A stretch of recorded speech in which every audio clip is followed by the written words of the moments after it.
My name is Mahen Sanghrajka. I'm the CEO of Big Five Tours and Expeditions based in Stuart, Florida. Great, and can you tell us a little bit more about your company? We do about 44 different countries. We do luxury soft adventure travel. This company was started way back in 1973 in Nairobi, Kenya. I moved to the United States in 1985. The company is still running in Kenya.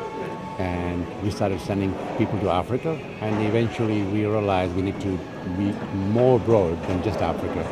So now we go to Latin America, South America, Asia, Orient, and obviously African continents, and just started doing the Antarctica as well.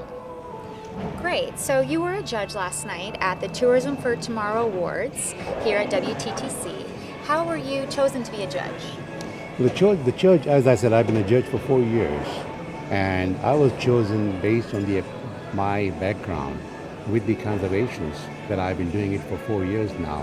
I mean, many years in Kenya, and I've been doing the community work in Kenya. So they saw what I was doing, and based on that, they chose me because they realized that I've been doing that. In fact, let me tell you one thing. In the last 2 years, the entries that I chose, one was for the community awards, and the last year was a conservation award. They both got the first prize. So I must be doing something right. I think so. I think you are. Can you tell us a little bit more about how the winners are chosen? Well, they submit the applications. And from the application, we see what they're doing. And what we're doing, especially in conservation, we look at what they're doing to prevent the natural habitat, the ecosystem over there, the vegetation, and how are they working with the local community to explain to them that how it is beneficial to them if they keep doing what they're doing, getting involved in them, and to make sure it's sustainable. So we look at all those things, and after we have agreed and found out this is the right place, we say, okay, fine, this is the application I would say. So we choose that on that. We submit those applications over to the WTTC, and then the chief judge goes over with that, and then we treat all those 4 judges, we meet together, and we say, okay, let's now go from these 12 entries to bring them down to 3. So we do that, and then finally they send the people on site to actually see that what they've written in the application is actually what is being done. So this is the only organization that actually sends people on site to check. And from those, then they choose who is going to be the best to the top.